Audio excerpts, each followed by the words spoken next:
August 19th, 1944. Somewhere near Le Mans, France. The sun had barely risen when a column of olive-drab American transport trucks rolled to a halt beside a hedgerow split by the remains of a German field command post. The distant crack of artillery still echoed across the countryside, but the fighting here had passed.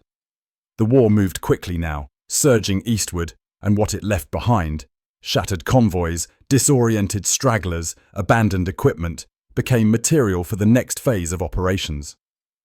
Among the debris of retreating Wehrmacht forces, American MPs gathered something the planners had hardly expected in such numbers: female German POWs. They stood in small groups near the wreckage, some wrapped in overcoats too large for them, some still in the remnants of auxiliary uniforms, signals clerks, typists, nurses, drivers, administrative aides who had been swept up in the collapse. Many had never imagined capture, and fewer still had imagined capture by Americans. The women watched in rigid silence as the guards organized them. They expected harshness, barking commands, or even retaliation. For years, propaganda had painted Americans as brutal, undisciplined, dangerous. Women whispered this to each other in training schools. Mothers warned daughters. Even officers repeated the stories as if they were gospel. But the American MPs weren't behaving like the caricatures they'd been taught to fear. Their movements were calm, deliberate, professional. One checked his watch, another scribbled on a clipboard, a third passed around canteens, urging the women to drink. The Germans hesitated, a few accepted, most did not. Their war had turned into something unfamiliar. As the trucks prepared to move again, the camera of a documentary would linger on their faces, dusty, exhausted, grim, still waiting for the cruelty they believed must eventually arrive. And as the convoy rumbled westward toward the temporary POW collection point, a question began forming among them, unspoken but heavy. Who are these men? The convoy drove for nearly an hour, passing bombed-out crossroads, hayfields turned to mud, and the burned skeletons of half-tracks. When the trucks stopped again, the women saw rows of tents, barbed wire, and more MPs. It was a transit camp, a processing point before transfer to permanent facilities behind the lines. A sergeant shouted instructions, but his tone was measured, firm, not violent. The women filed out of the trucks, one small cluster at a time. Each carried little more than a small bag or nothing at all. Most expected confiscation of their belongings. Some braced themselves for humiliation. Others believed the worst: interrogation, groping, or punishment. Instead, they found a long table, paperwork forms, and a lines of MPs guiding them like any other captured soldiers. They were given numbered tags. Their names were taken down, their units recorded, their injuries noted. One woman, in a torn Luftwaffe auxiliary uniform, trembled visibly as an MP approached to check her papers. He spoke slowly, as if not to startle her. When she failed to understand, he repeated the question, pointing to her arm to ask if she was wounded. She shook her head nervously. He nodded, wrote something, and waved her forward. She stared at him for several seconds after moving on, confused, unsettled. This was not how enemies behaved. Nearby, another MP placed a crate on the ground filled with first aid supplies. He motioned to a medic to help a woman whose ankle had swollen badly during the march. The woman tried to protest. She didn't want to be touched. The medic backed up, raised his hands to show he meant no harm, then pointed to the supplies and gestured for her to use them herself. She stared at him as if he had spoken an impossible sentence. The morning passed slowly, and as it did, something began to shift. Not trust, not safety, but curiosity. The German women noticed the discipline among the guards, how they avoided touching them, how they kept respectful distance, how they spoke quietly. They saw how food was distributed evenly, with no shouting or pushing. They noted how the American guards never stared at them with predatory intent, never smirked, never whispered to each other at their expense. Just procedure, just professionalism. Still, that did not remove fear. Fear was instinct. The women expected that this politeness was temporary, that the real danger would come later, in private, behind fences, or in interrogation huts. In the mid-afternoon, a pair of American trucks arrived with crates of rations. The women watched as the guards unloaded them methodically. Not a single guard opened a crate for themselves, not even to take a biscuit. Every item was placed on a makeshift distribution table. A lieutenant inspected each box, counting tins of meat, crackers, powdered drinks, cigarettes. German propaganda had insisted that Americans were gluttons, thieves, men who indulged themselves first and starved prisoners. But here, the opposite appeared true. When a few women whispered disbelief, others shushed them. This might be a trick, they thought, a performance. They had been taught that Americans wanted to break German morale by pretending to be humane. Yet the rations were handed out evenly. The guards even counted the women to ensure no group received more than another. One young woman, barely 19, stared at the tin of beef hash in her hands for almost a minute before opening it. She had never held American food before. Rumors spread quickly among the women. American rations were luxurious, rich, high-calorie, designed to spoil soldiers. They doubted it. No army fed its troops this well, they thought. But the taste made their eyes widen. Even after months of hunger, they recognized quality. Some began crying quietly, not from the food, but from what it represented. Their enemies, the men they had been warned about for years, were feeding them better than their own army had in months. As dusk settled over the camp, the women were guided into canvas tents for the night. Inside, there were rows of bedrolls and wool blankets laid neatly in 2 columns. A few American guards stood outside the entrances, not facing the women inside, but the perimeter, as if to protect them from intruders. This unsettled them even more. The women whispered among themselves, "Why are they guarding outward? Are they pretending? Do they expect us to escape? Why won't they look at us?" One woman ventured a theory. "They are ashamed." Another, "They are planning something." Another, "They do not want to appear weak." None dared consider the possibility that these men simply respected them. Around 10 p.m., an MP entered one of the tents briefly to check that all accounted for prisoners were present.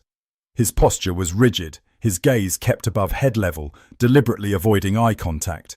He spoke quickly, almost embarrassed, then left. The women exchanged glances. Something felt off about the entire situation. Americans were supposed to be loud, crude, arrogant. Instead, they behaved as though they were dealing with wounded civilians. The more polite the guards were, the more confused the women became. Their expectations did not align with reality, and that made reality frightening. In the final hour before lights out, rain began tapping against the canvas roofs. Some women tried to sleep, others lay awake listening to the distant hum of generators. In the dark, one whispered, "Do you think they are afraid of us?" Another answered, "No, I think they are different from what we were told." Silence followed, a silence heavy with re-evaluation. As the MPs walked their circuits outside, keeping a respectful distance from the tents, the camera of a documentary would linger on the uneasy expressions of the German women inside, eyes open, staring at the unfamiliar world around them. They were safe, yet unable to believe they were safe, treated humanely, yet certain it must be a facade, given dignity, yet waiting for it to be snatched away. Tonight, their greatest shock was not cruelty, it was the absence of it. And in that absence, the first seeds of transformation had taken root. Quietly, cautiously, profoundly. The women did not yet know that their reactions to their American guards would deepen in the coming days, that assumptions would break, that unease would turn to astonishment, that dignity, once thought lost, would return in ways they couldn't have imagined. For now, they lay in the darkness, listening to the quiet footsteps of the guards outside their tents, and whispering, "They're different. Different than we expected." Morning came quietly over the temporary POW transit camp, the sky washed in pale grey light as mist drifted along the rows of tents. The German women, stiff from the night and wary of what awaited them, rose silently as the guards began their morning rounds outside. No one knew what the Americans expected of them, whether they would be shouted at, marched somewhere, separated, or interrogated. The lack of certainty weighed on them more heavily than the threat of punishment. When an MP finally approached the first tent, he stopped at the entrance, knocked lightly on the wooden frame as if it were the door of a house, and spoke through the flap without entering. His tone was neutral, careful. Breakfast was ready. He stepped back and waited. Inside, the women looked at one another, confused again. No guard entered the tent. No man forced them outside. They were allowed to gather themselves, adjust their uniforms, and step out on their own. Outside, the Americans had set up a breakfast line. Oatmeal, canned fruit, warm coffee from a large metal dispenser. A corporal ladled the food with mechanical efficiency, his face impassive but not hostile. Every few seconds he wiped the ladle on a clean cloth, as if the action was instinctive. Another MP poured coffee, filling each cup to the same level. The German women hesitated. They had expected last night's food to be a one-time gesture, something symbolic. But this looked like routine. Some approached cautiously, bracing themselves for mockery or contempt. Instead, the guards simply handed them their portions and nodded them along. One MP noticed a woman struggling to hold her tin cup with trembling hands. Without a word, he steadied it by the rim as she tried to pour sugar. She froze, unsure how to react, and he immediately stepped back, palms up, showing he was not trying to touch her, only help. The interaction lasted no more than 3 seconds, but the German women watching exchanged stunned glances. Most had not experienced a man treating them that carefully in months. The documentary camera would capture the moment in slow, deliberate detail. The brief human interaction, the confusion on the woman's face, the almost embarrassed restraint of the MP. These were not scenes wartime propaganda had prepared them for. After breakfast, the Americans organized the women into small groups for transport to a permanent camp further west. A captain read their names from a clipboard, verifying head counts. His German was clumsy but sincere. He mispronounced names, corrected himself, tried again. Each effort seemed to undermine the caricature of Americans as ignorant brutes. The women, still tense, boarded the trucks. A few MPs helped steady the wooden steps, but none touched a prisoner's arm. Some of the women found that more unsettling than if the guards had grabbed them. Distance suggested respect, but also unfamiliarity, and unfamiliarity was frightening. The trucks rolled out, heading toward a larger compound, deeper behind American lines. For miles, the convoy passed US units moving east, columns of infantry, jeeps, ambulances. The women watched through the slats of the truck bed. What startled them most was how casually American soldiers behaved compared to the rigid formality of the Wehrmacht. Some smoked freely, others joked with one another. An entire company paused to wave at the passing POW trucks, not with hostility, but with the same idle curiosity they might show toward a supply convoy. Several German women ducked instinctively, expecting jeers, insults, stones. Nothing happened.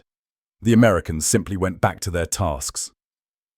By noon, the convoy pulled into the new facility, a refurbished French cavalry barracks surrounded by a double row of wire and an inner perimeter patrolled by MPs. The structure was imposing, but in good repair. The women expected to be thrown into barracks still filled with rats and broken planks. Instead, they found the Americans had spent days preparing the interior for incoming prisoners. The officers' quarters had been converted into dormitories for female POWs. Rooms contained metal cots, blankets, clean straw mattresses, and small shelves. The windows were intact. The roofs did not leak. The floors were swept. But what struck the women first was the lack of male guards inside the building.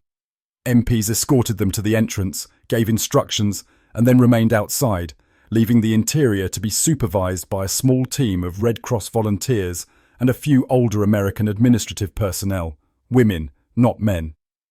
The German women halted in the doorway. This was something entirely new. They had expected to be watched constantly by American men, eyes lingering, intentions unclear, power dynamics painfully obvious. Instead, the Americans had made a decision.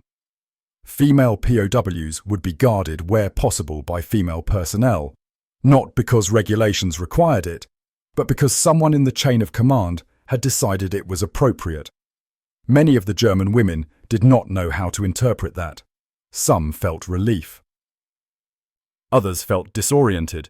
A few felt a strange sense of shame. Were they so fragile the Americans thought them unfit to be guarded like real soldiers? The internal conflict was palpable. The Red Cross staff instructed the women on where to place their belongings and how the daily routine would work. Their accents were American but softer, their manner almost maternal. They issued hygiene kits, soap, small towels, feminine supplies. The German women stared at the items. No one had expected anything like this, not in wartime, and certainly not from the enemy. Later in the afternoon, the Americans conducted medical checks. Instead of rough, hurried examinations, German-speaking medics asked permission before inspecting injuries. One woman with a badly infected cut expected scolding for not keeping it clean. Instead, the medic apologized for the discomfort caused by cleaning it. She flinched as he touched the area, and he immediately paused to let her compose herself. She was stunned. She had been treated more gently by an enemy than by some of her own officers. Outside in the courtyard, the MPs maintained their patrols. But the German women watching from the windows noticed something troubling. The Americans never entered the women's buildings without announcing themselves loudly and waiting for acknowledgement. Even when guarding the hallways, they stood facing outward, toward the compound, rather than inward toward the women. One whispered to another, "Why do they turn their backs?" Another said, "They are pretending they do not see us." A third said quietly, "They are trying to show they are not a threat." For many, the implication was overwhelming. As evening approached, the women were led to the mess hall. Inside, long wooden tables were arranged with metal trays, cups, and cutlery. The women expected to eat last, after guards and administrators, but the Americans insisted on assigning them a fixed mealtime, one that did not change depending on who else needed the room. They were not treated as an afterthought. They were treated as prisoners with rights. The meal was simple but filling: stew, bread, canned peaches. A few women whispered that the portions were larger than what they had received from German supply units during retreat. Others compared the quality. American stew tasted rich, heavy with meat and vegetables. One woman cried quietly into her tray, overwhelmed by the realization that her enemy fed her better than her own army had. After dinner, an American lieutenant gathered a few translators and entered the main corridor to give a briefing. The women tensed, expecting reprimands or warnings. Instead, the lieutenant listed rules of the compound, meal times, sanitation procedures, recreation hours, and the schedule for daily roll call. Then came the sentence that made the room fall silent. "You will be treated according to the Geneva Convention." The women looked at one another. They had been told for years that the Americans did not follow the Geneva Convention, that the Americans executed prisoners, abused women, and treated captives like slaves. Hearing the words spoken plainly in an official tone felt surreal. One woman whispered under her breath, "Why? Why would they tell us this?" Another answered, "To trick us." But deep down, many felt the unmistakable tension between propaganda and reality widening. That night, as the guards switched shifts, the German women noticed again the strict discipline. No guard entered their dormitories unnecessarily, none made lewd comments, none behaved as conquerors. Even their glances were averted deliberately, as if out of a sense of propriety. This bewildered the women more than anything else. The absence of predatory behavior contradicted every expectation they had been taught to fear. In their barracks, small conversations broke out, whispers in the dim light about how the Americans carried themselves, how they spoke, how they seemed to follow rules not out of fear of punishment, but because the rules reflected who they believed themselves to be. One woman, older than most, murmured, "I do not think they act this way for our sake. I think this is simply their way." Another responded, "It is weakness." A third shook her head slowly. "No, it is self-control." The debate simmered quietly. Some clung to old beliefs out of fear. Others began to reconsider everything they had been told. Before lights out, one Red Cross volunteer passed through the corridor, offering extra blankets.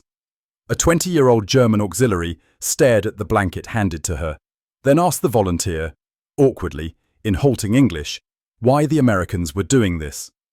The answer was simple and calm. "Because you're prisoners of war, not criminals."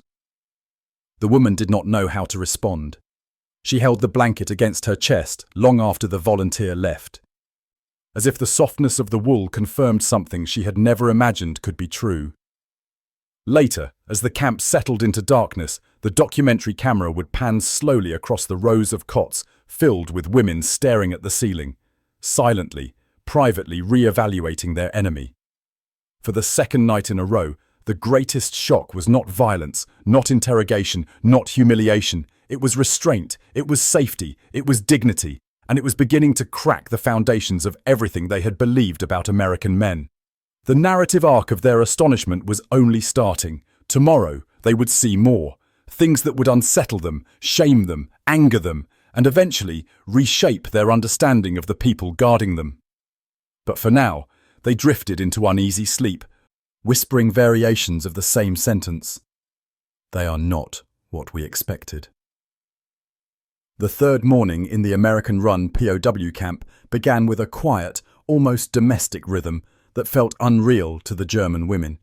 For 2 days, they had lived in a strange limbo, treated with a level of restraint that confused them, fed better than they had been in months, guarded in ways that felt more protective than predatory.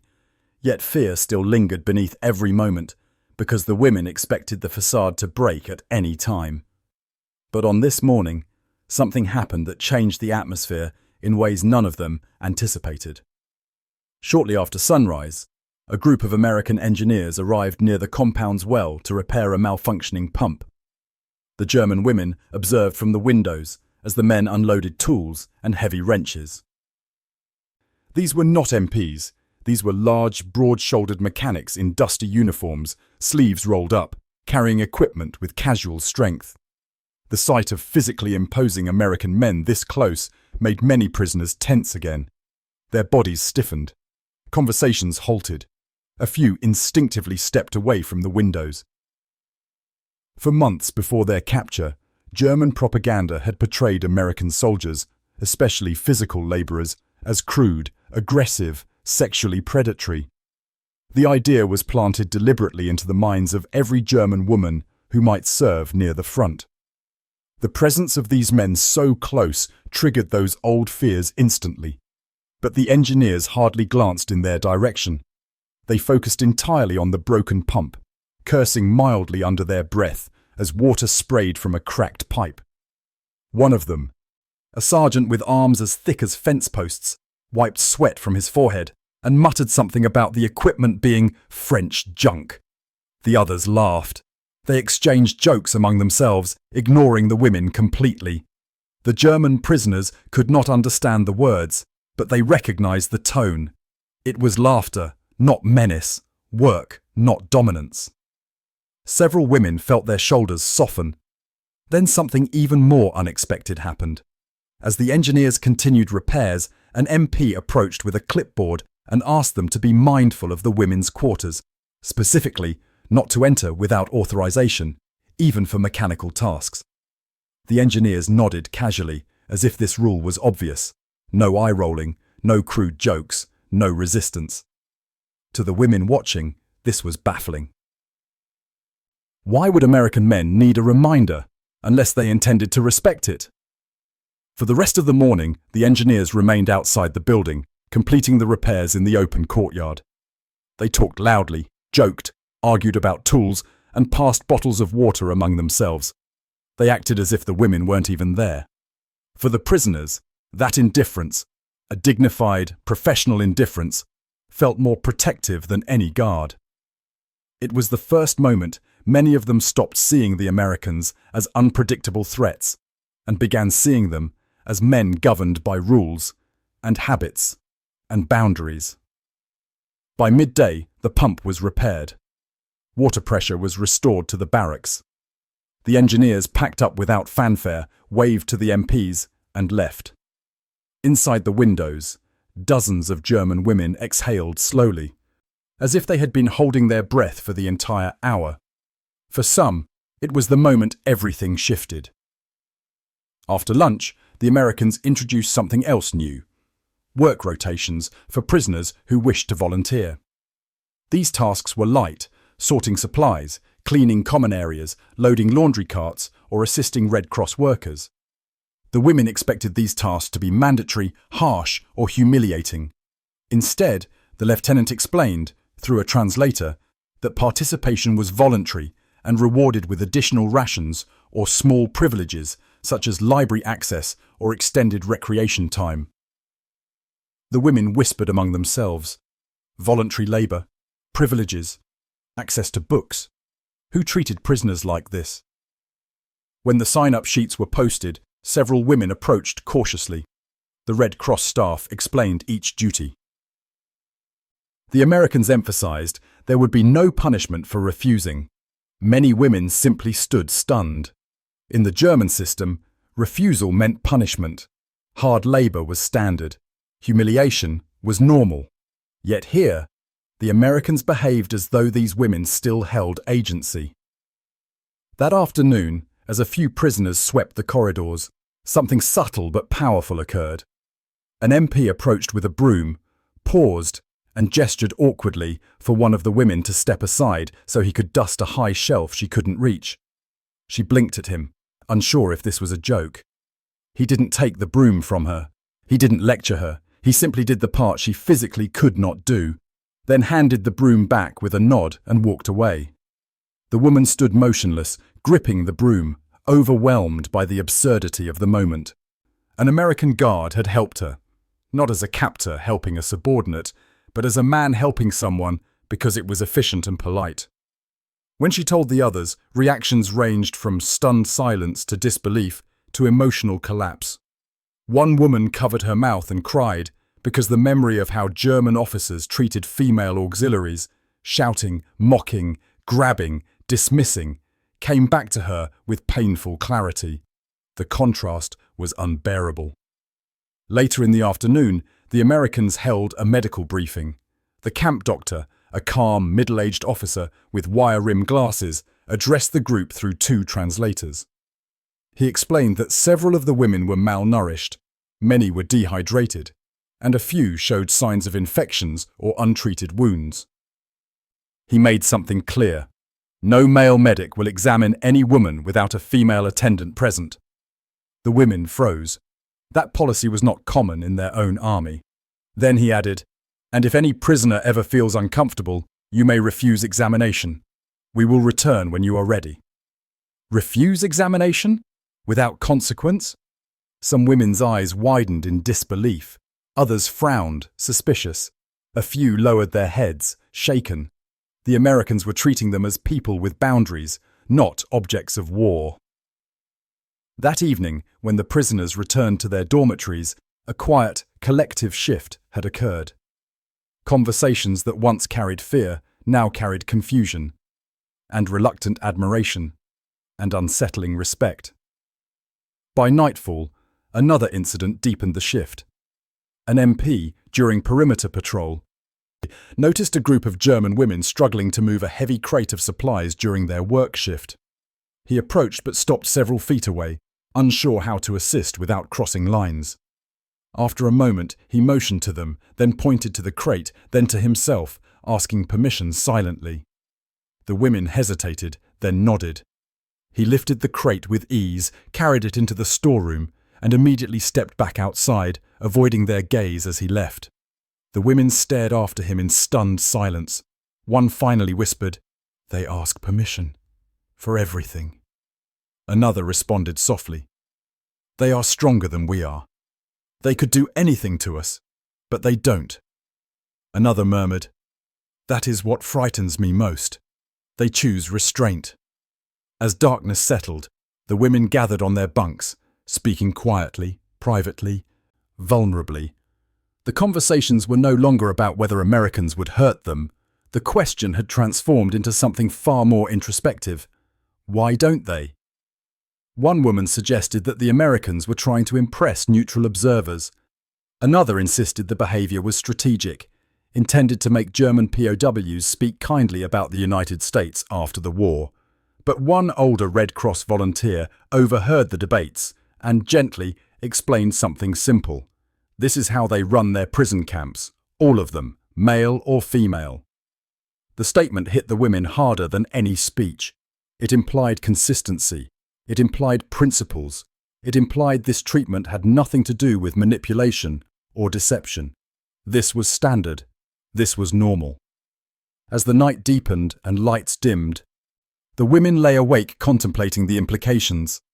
Many had been raised to believe in the superiority of German discipline, German morality, German structure.